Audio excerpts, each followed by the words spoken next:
Perkenalkan, nama saya Sheryl Patricia Angeli dengan NIM C011191026.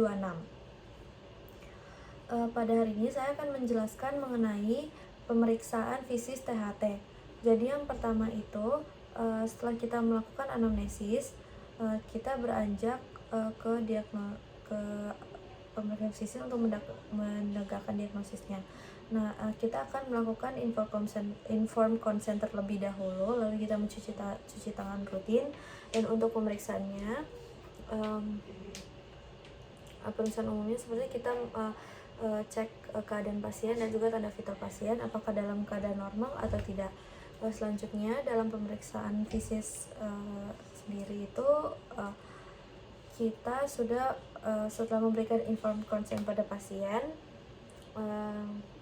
kita atur posisi duduk pasien, lalu kita pasang lampu kepala atau lalu untuk pemeriksaan pertama itu pemeriksaan telinga. Nah, pemeriksaan telinga ini kita mulai inspeksi telinga luar.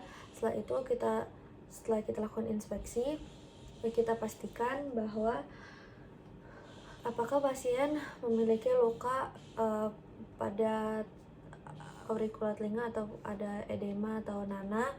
Lalu selanjutnya kita lakukan palpasi pada telinga luar.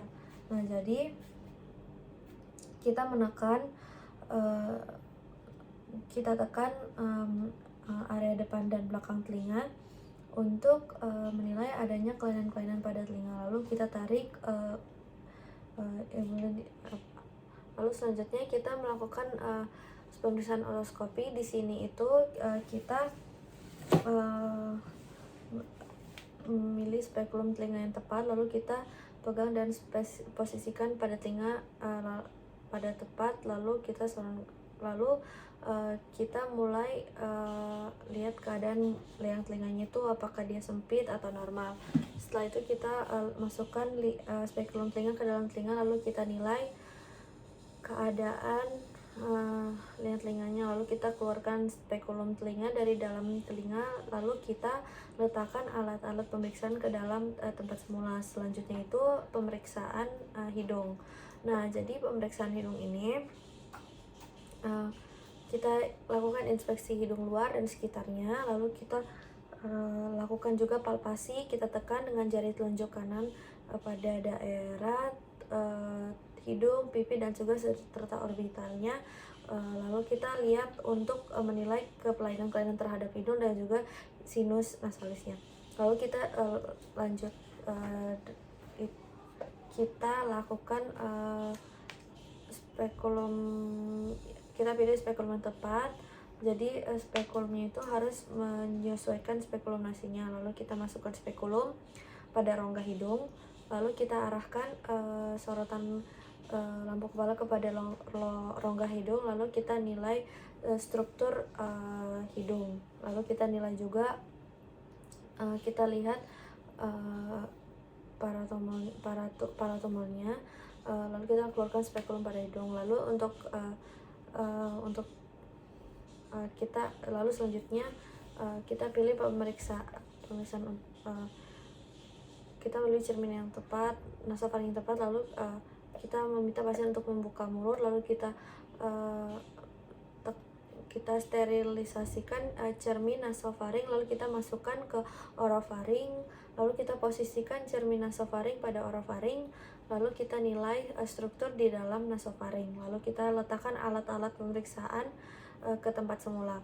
Selanjutnya untuk pemeriksaan rinoskopi jari pasien, visualisasikan membuka mulut, lalu melakukan penekanan lidah menggunakan spatula lidah, lalu kita melakukan palpasi pada daerah dasar lidah, lalu dan juga daerah palatum untuk dilihat adanya kelainan-kelainan rongga mulut. Nah, selanjutnya itu adalah pemeriksaan laringfaring, yaitu laringskopi indirect, di mana kita ini memilih, lalu kita menginstruksikan pasien untuk membuka mulut, lalu pembicaraan dini sejauh mungkin, lalu kita pegang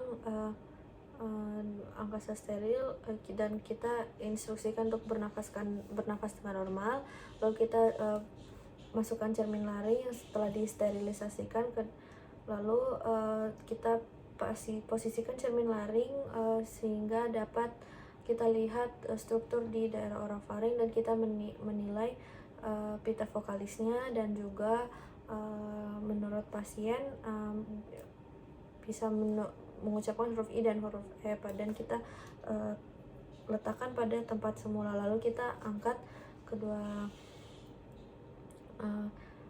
kita ambil stetoskop manual, lalu kita tempelkan ujungnya pada dinding pemeriksaan ini. Pada bagian terakhir ini pemeriksaannya dilakukan untuk ibu-ibu hamil. Sekian dan terima kasih.